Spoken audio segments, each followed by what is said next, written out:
Christopher Davis found himself in a precarious position. It was 2 a.m. on a long, desolate road, and he had a flat. Luckily, the 17-year-old was a resilient and resourceful young man who was not keen on the idea of walking 7 miles home. He set to work changing the tire as quickly as possible. The job finished, Christopher put his tools and the now defunct tire in the trunk of his car. As he closed the lid, the distinct sound of running footsteps broke the stillness of the night. The young man turned, searching the darkness for the source of the unusual and unexpected sound. By the light of the moon, he spotted a creature running from the trees and across a nearby cotton field. It was running on 2 legs, its arms swinging by its sides. It was 7 feet tall, green, and wet-looking. It had 3-fingered hands and red, glowing eyes that were fixed directly on Christopher.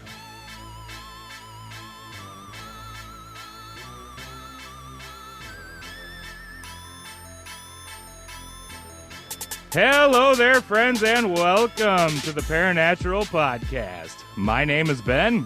And I'm still Jake.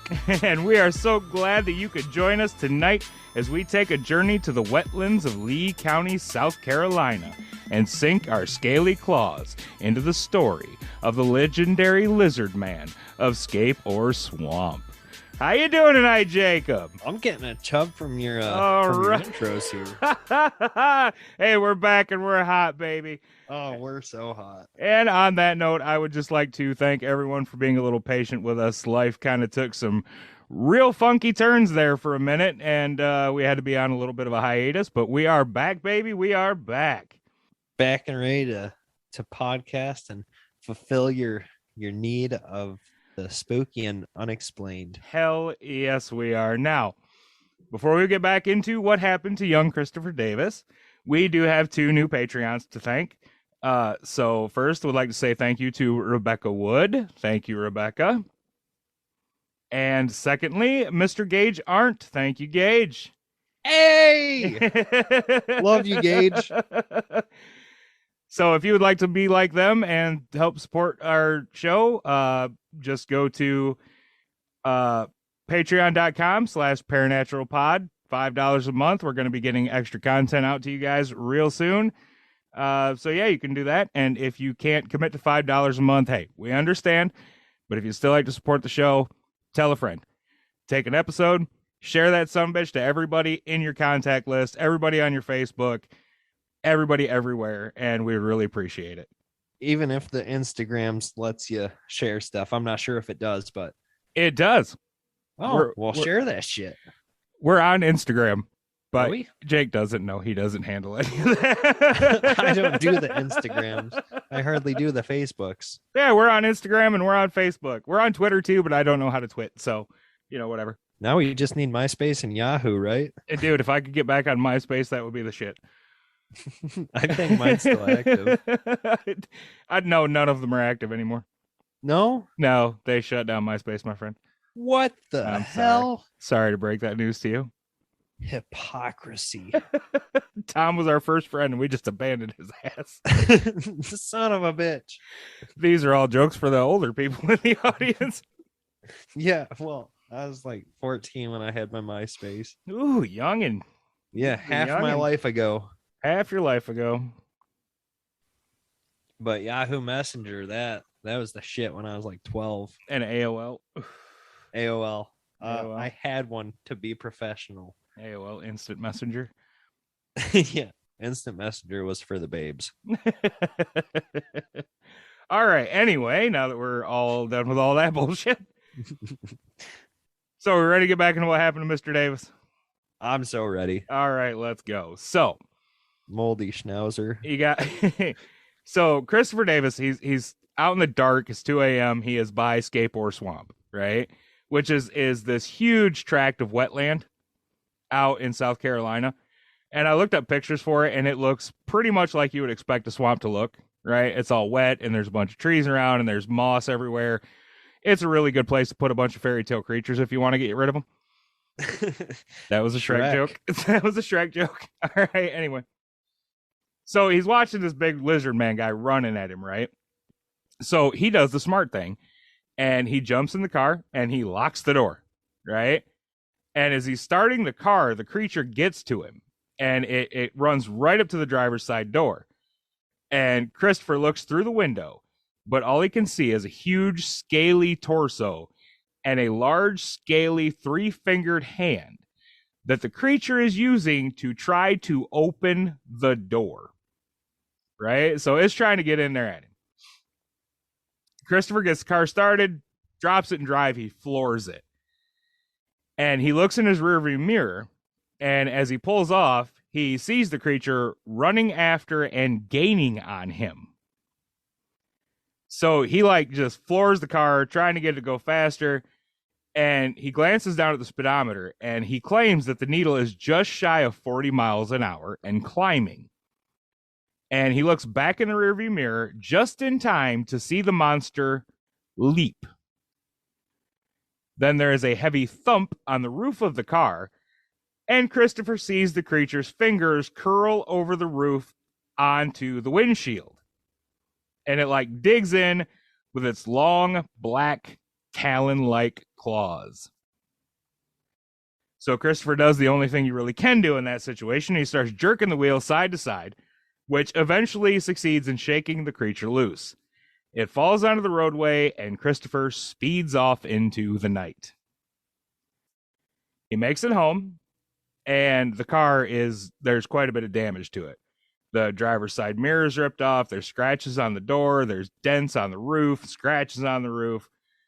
So now he has to do something that might actually be scarier than dealing with a lizard man. He has to tell his dad why the car is fucked up. So so Christopher, he sounded very smart at first, and then you said he pulled off. Yeah, pulled off from the side of the road. He took off down the road. Okay. Yeah. That's Okay. Pulled off from the stop. He took off. He might be the smartest one we've covered then. So far, he's doing pretty good. I mean, he got away from the lizard man. Attaboy. But like I said, he's got to tell his dad, right? Now, this is the part where a lot of skeptics point at this and they're like, aha, gotcha. Because what they claim is that Christopher makes up this whole story so he doesn't get in trouble for wrecking the car. Yeah, I know, right? Now, admittedly, and I think you'll be with me on this, it's a better theory than the Kelly Hopkinsville silver painted monkeys theory. Yeah. Which, if you don't get that reference, please see episode 5, Kentucky Fried Goblins, for details. So it's a better theory than that. And I'll even admit that a 17-year-old, he very well might lie about how the car got damaged. But is that really the lie you're going to tell? Like, I probably wouldn't go with 7-foot lizard man. I wouldn't go with the lizard man story. I hit a deer, something like that. I had a flat and I ran off the road. I don't know, something like that. I wouldn't be going with the lizard man story. That's just because he me. could have easily said that his flat tire made him go off the road. Right. I mean, anything. And it's not like he was a pretty good kid by all accounts. Like, the reason he was out at 2 a.m., he was on his way home from work. I would let him date my daughter. Like, he wasn't out dickering around. He wasn't, like, out partying. He was just, he worked at McDonald's. Like, he was just on his way home. So,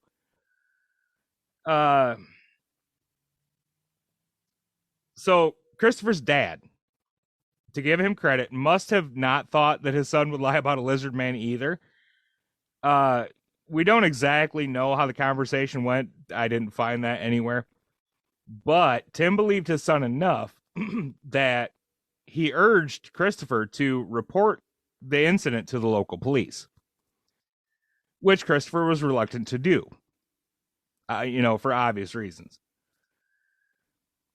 He did eventually go and file a police report, but it was a few weeks later.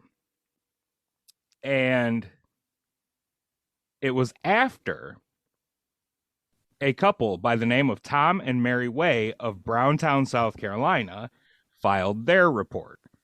And what happened to them was they woke up on the morning of July 14th, 1988, and found that their car, which was a 1985 Ford LTD, had been mauled overnight. The car was extensively damaged. The chrome trim had been ripped off the fenders. The sidewalls were scratched up and dented. The hood ornament was torn off and the antenna was bent. Which, in my opinion, is probably the worst of the damage because now they can't even listen to the fucking radio. Son of a bitch. Bastard. Now, from experience, I can tell you this. That is a tough ass car. An 85 LTD. I had an 85 Grand Marquis, which is pretty much the same damn car. I hit 2 deer with that car at 60 miles an hour, and all it did was broke the turn signal lens and scuffed up the bumper. Yeah, good aim. That was it. Like 2 deer, that was the only damage. So obviously, whatever damaged that car had to have been fucking serious about it. Yeah. Like to rip off trim and shit. Those cars are tanks. This thing don't like cars too much, huh? Apparently not. It apparently does not. Now, of course, at first they thought it was vandalism, right? Because it seemed very like, But what they found on the car were reddish colored hairs and muddy footprints that made them think otherwise and pointed to an animal being the culprit. Now, this does make some sense because the Way family's home sat right on the edge of Scape or swamp, right? So animal visitors were a thing. Like they've had them wander into their property before. What they couldn't figure out though was what the hell kind of animal would be running around in the middle of the night snacking on Fords. I know exactly what we got here. What do we got here? You ever watched Dragon Ball Z? No. Okay, well, on Vegeta's little clan, he's got a green lizard that walks upright, talks with a red mohawk. That's what we got. That might be our guy. Yeah. That might be our guy. But he uses guns in the show, so. Oh, well, I don't know. I'd have to watch it. I'll let you know. All right.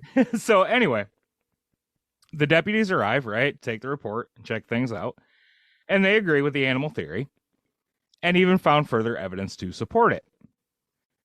On closer inspection of the car, it appeared that parts of the chrome trim had been chewed on.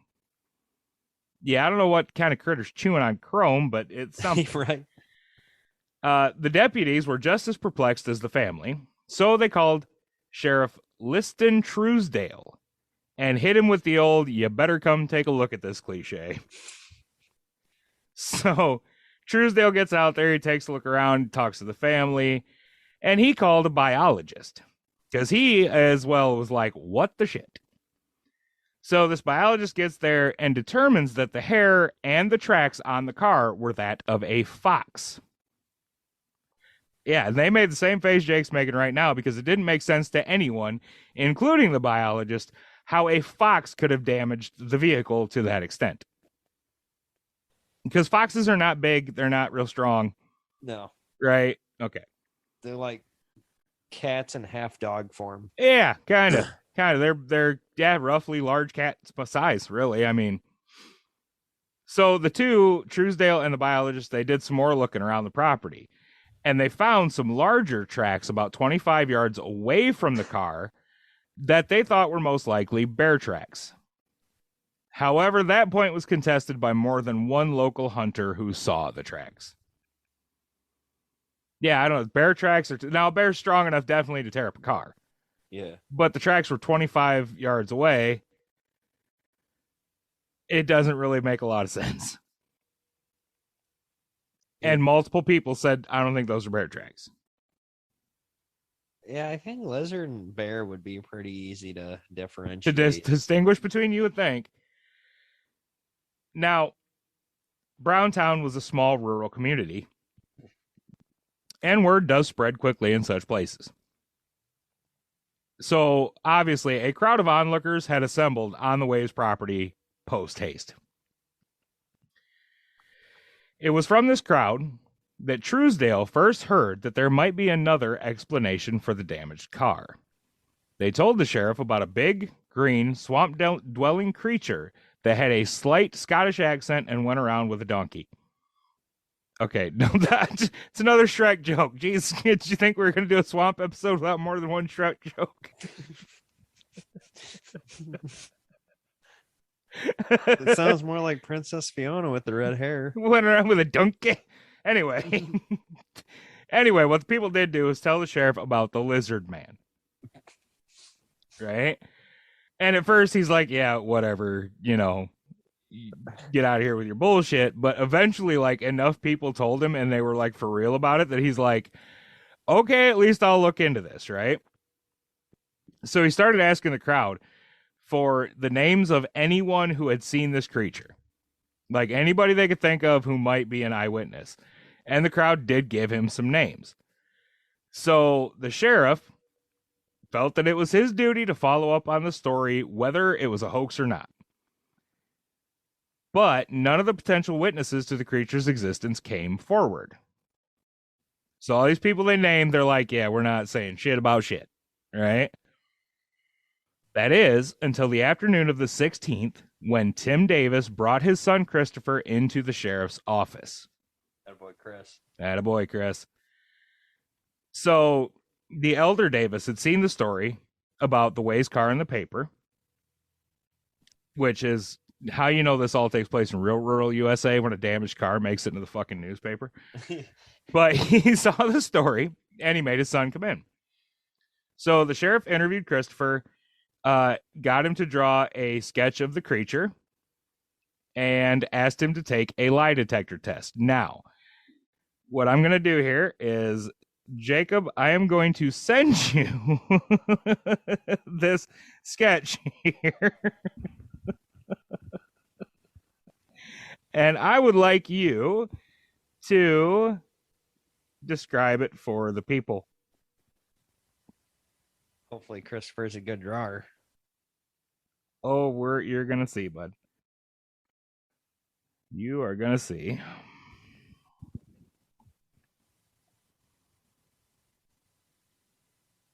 Okay, there it is. I just sent it.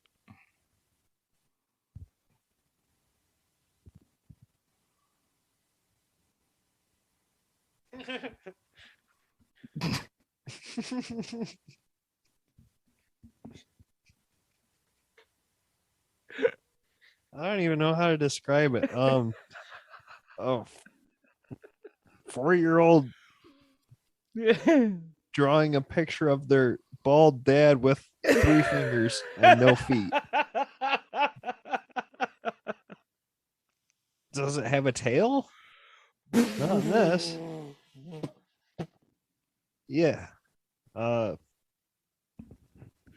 Seems to have one slit for a nose, pointy head, pretty big eyeballs, lips. It's got lips. It's got lips. It's got lips. I have tremors and I can draw better than this. Okay. I have it in my notes that it just says the picture is hilariously bad. I will put that picture up in the Facebook group after this episode drops so you guys can get a chuckle at it too. Let's just say, son of a bitch. Christopher was following a way better career path to be flipping burgers at the McDonald's than trying to become an artist. So, no shit. Maybe a cartoonist for like 2-year-olds. Anywho, so after the lie detector test and the interview and all that, the sheriff was convinced that Christopher was telling the truth, at least the truth as far as he saw it, right? Well, there's that at least. Now, of course, this story, if a damaged car story went public, Christopher's story went big public and all hell broke loose over this thing, right? People were calling both Chris and the sheriff's office left and right for interviews, and tourists flocked to the area. It was, by all accounts, a circus complete with games. WCOS-FM, a radio station out of Columbia, South Carolina, offered $1 million to anyone who could bring the lizard man in alive. Not dead? Not dead, alive. I think dead's proof enough. If you want $1 million, you got to bring him in alive. Unless you want the Scottish accent to go along with it. So, go back to Shrek. Donkey. So anyhow, you could bring Shrek in alive easy. All you need is a princess in a castle. He'll come for it. Or take over a swamp. Or take over a swamp. Just put some guys out in the swamp. He'll show up. Yeah. At around 2 a.m. on July 24th, two teens rushed into the sheriff's office and said they saw the lizard man run across the road. A few hours later, a woman from around the same area called and said she was hearing weird howling coming from the woods. Now, because of those two reports together, two officers went out to the area to investigate. They drove slowly through the area, scanning beside the road with spotlights. They saw nothing out of the ordinary at first, save for some smashed 55-gallon drums and some garbage. They investigated the area with the drums and garbage, but saw nothing substantial and returned to the car. They continued down the road, but seeing nothing further, did a U-turn. As they approached the area with the drums and garbage again, they noticed what appeared to be footprints in the road. Footprints that had not been there minutes before. They got out of the car and saw that it was indeed footprints. Huge footprints with an oval-shaped pad and 3 distinct toes. 5 casts of these prints were taken. You have a question? Huh? All right, do you have a question, or are you just gesturing? Oh. Oh, three. Reiterating the... Yes, three. Yeah. After this, other witnesses came forward to tell about their encounters with the lizard man. One claimed to have seen it near Browntown Bridge on October 1987. Another claimed to have seen it in 1986 as he was working on his property. Yet another man, a crop duster by trade, said he saw it just after takeoff one morning. All of them said they hadn't come forward previously due to wanting to avoid ridicule. Which I can kind of understand that. You know. I mean, look at Travis Walton's story. Right. It'd be really hard to see something like this and come forward, like as the first person. Yeah. It really would. Now, the next actual substantial development came in August. A man named Kenneth Orr came forward and said he had shot the lizard man. Orr was an airman who was on his way to the base at 6 a.m. on August 5th when he saw a strange creature running along the side of the road. Orr described the creature as being 5'9" and having a tail. Which, yes, everybody else said it was bigger. And the tail part is kind of hit and miss. Now, he said it was green, but not scaly or slimy. He claimed that the creature crossed the highway and then looped back and ran toward his car. So he drew his .357 mag and ordered the creature to halt. Why? Because that's what you do with a lizard man, apparently. Like any true American there. Yep. He told it to halt. Or also claimed to have fired a warning shot. Because, again, that's what you do with a fucking lizard man. The creature did not comply with the order to halt. So, yeah, I know, right? Whoa, big fucking surprise. So, Orr fired several shots at it. One of which hit it in the neck. The what? In the neck.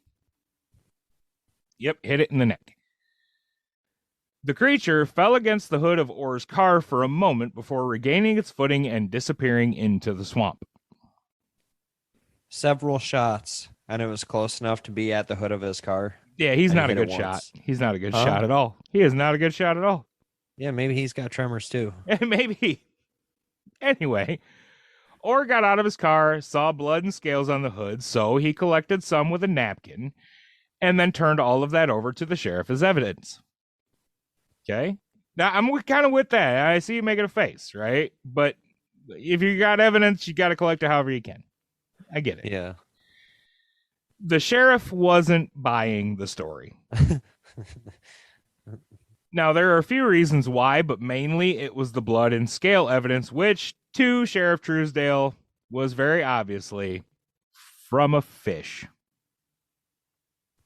Yeah. So, or did admit eventually to the hoax after a few days, saying he only did it to keep the legend alive. And the only reason he really admitted it was a hoax is because Truesdale was a cold hard sheriff, probably pretty good at his job. He looked at that shit, went, "This is from a fish." And he brings the guy back in and threatens to charge him with illegally carrying a weapon and shit. So the guy fessed up to, like, "No, I'm sorry, it's a hoax. Don't arrest me." Yeah. I feel sorry for the fish he shot in the throat. I mean, right? Like, poor fish. Yeah. Now, there was only one more reported sighting of the lizard man in 1988. This one was by a colonel in the Army Corps of Engineers who asked to remain anonymous due to his position. The next sighting came in 1990 when Bertha Blithers was traveling home with her 5 children. She saw the lizard man on the side of the road, and as she passed, it lunged at her car. After that, things were pretty quiet for a number of years. From time to time, someone would report a sighting or an incident. Like in 2004, a woman claimed to see 2 lizard mans looking in the window of her home. Oh, geez. The officer that went out to investigate found no corroborating evidence. He told the distraught woman not to worry, they just like to check on people from time to time.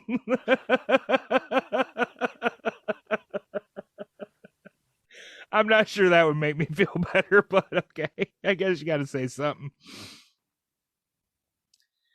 Now, in 2008, things looped back to their beginning. Bob Rawson walked out of his front door to find his minivan inexplicably damaged. It had chunks missing from the hood and teeth marks on the grill, among other damage. Mrs. Rawson also reported the disappearance of several cats. She said that 20 cats lived there, and about half of them were missing. Now, I love cats, but 20 is too many. I don't love cats, and go lizard man. Yeah, apparently he ate 10 of their cats.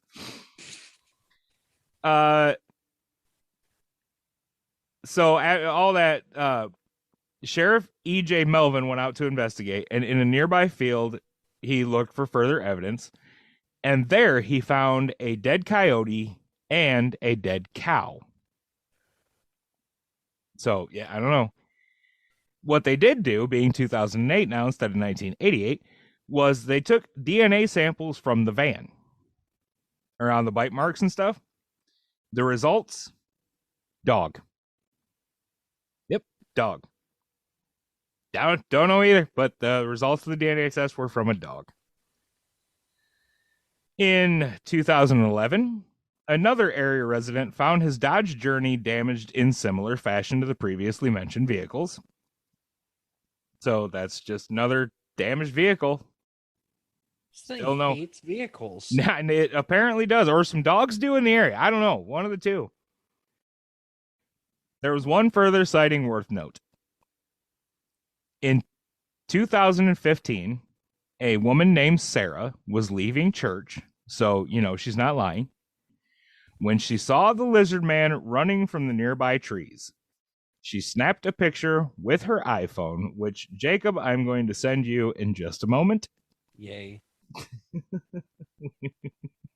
So, I just want to say the lizard man is totally copying the dog man a little bit. Chasing cars and stuff? Chasing cars, looking through windows. Does it smile? Does anyone...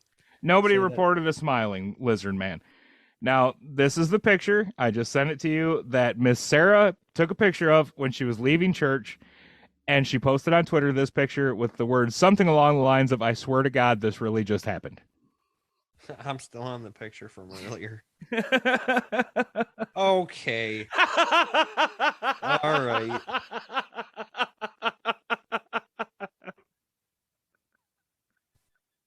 Yeah. Will you please describe the picture for the people? Original Power Rangers villain. Cheesy and all.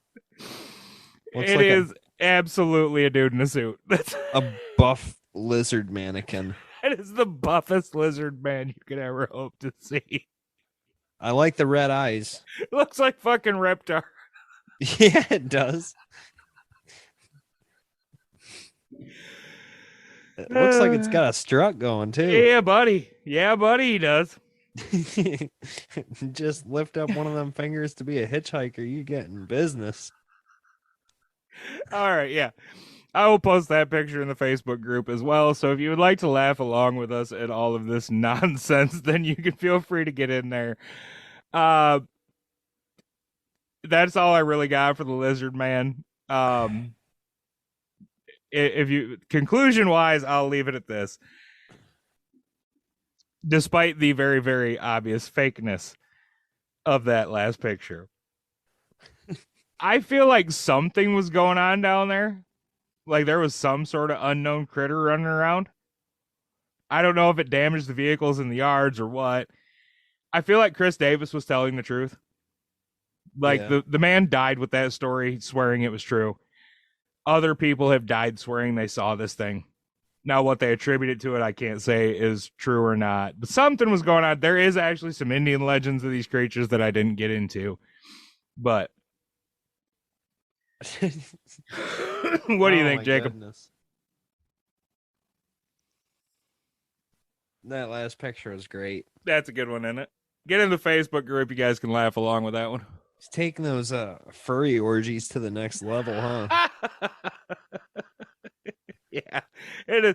I don't know what the hell that chick put that on Twitter for. Like, I want to believe the best of her. Like, she wasn't trying to prove the lizard man. She stepped out of church, and I think the picture was, this is really happening. There's somebody running around dressed like a lizard man, but that's not how it came across. And that I sure hope so. That makes it fucking hilarious. Because if she's swearing that this is true and it's the lizard man, keep church out of it, lady. Like, say you just got out of the bar. But anyway, that is all I've got for our lizard man story tonight. Jacob, you glad to be back, buddy? Oh, I'm so glad to be back. Hell yeah, me too. And we will be doing this again next week, we promise. And for our Patreon supporters, I want to say thank you again, and keep an eye on your Patreon feed. We have more content coming forward for you as well. Anything else to add, Jacob? Oh, you're gonna have nightmares of that. You're gonna be the freaking red Power Ranger trying to take this thing on. Take out a lizard, man. Yeah, maybe be taking on the sketch too. All right, buddy. You kung fu your way through lizard mans. And until then, we'll say thank you for listening and good night. Nighty night, peoples.